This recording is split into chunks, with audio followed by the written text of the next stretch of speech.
பால் மற்றும் பால் சார்ந்த பொருட்கள், டெய்ரி ப்ராடக்ட்ஸ் வந்து அவாய்ட் பண்ணிக்கலாம். கீரை உணவுகளும் அவாய்ட் பண்ணிக்கலாம்.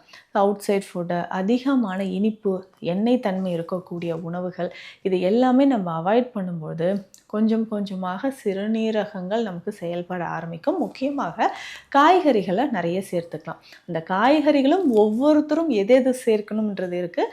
அதுவும் நீங்க மருத்துவர் ஆலோசனைப்படி நம்ம எடுத்துக்கலாம். ஸோ காய்கறிகள லேசா வேக வைத்து அந்த தண்ணீரை வடிச்சுட்டு, அதுக்கப்புறம் அந்த காய்கறிகளை நம்ம பயன்படுத்தலாம். அதிகமான புரோட்டீன் இருக்கக்கூடியதோ, கார்போஹைட்ரேட்ஸ் இருக்கக்கூடிய உணவுகளை தவிர்க்கிறது நல்லது.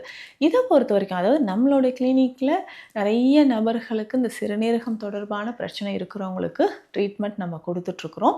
இதை பேஸ் பண்ணி நம்ம பார்க்கும்போது எந்த ஸ்டேஜில் இருக்கிறாங்க, அதற்கேற்ற மாதிரியான சித்த மருந்துகள் எடுக்கணும். ஸோ ஒவ்வொரு முறையும் நம்ம வந்து மருந்துகள் கொடுத்து, ஸோ 1, 2, 3 மாதங்கள் வரைக்குமே மெடிசன் எடுக்கும்போது, ஸோ பிளட் டெஸ்ட்டில் நல்லாவே நமக்கு இம்ப்ரூவ்மெண்ட் வரதை பார்க்குறோம். So before treatment, after treatment எந்த மாதிரியான சிம்டம்ஸ் நமக்கு இருந்துச்சு, இப்போ எது எது குறைஞ்சிருக்கு, பிளட் டெஸ்ட் ரிப்போர்ட் என்ன சொல்லுது, ஸ்கேன் ரிப்போர்ட் எவ்வளோ இம்ப்ரூவ்மெண்ட் இருக்குது அப்படின்றதுக்கு ஏற்ற மாதிரி சித்த மருந்துகள் இருக்குது.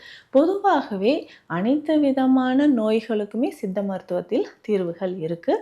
அதற்கு ஏற்ற மாதிரி தான் நம்ம வந்து சிறுநீரக பிரச்சனைக்கும் ஒவ்வொருத்தருக்கும் ஏற்ற மாதிரியான சரியான மருந்து மூலிகைகளை தேர்வு செய்து கொடுக்கும்போது, அதற்கு ஏற்ற உணவு முறையும் எடுக்கும்பொழுது, எவ்வளவு நாட்பட்டு நமக்கு இந்த பிரச்சனை இருக்குது, எவ்வளோ அளவுக்கு டேமேஜ் இருக்குது, அதை எல்லாமே பொறுத்து நமக்கு ஒரு நல்ல ரிசல்ட் கிடைக்க ஆரம்பிக்கும்.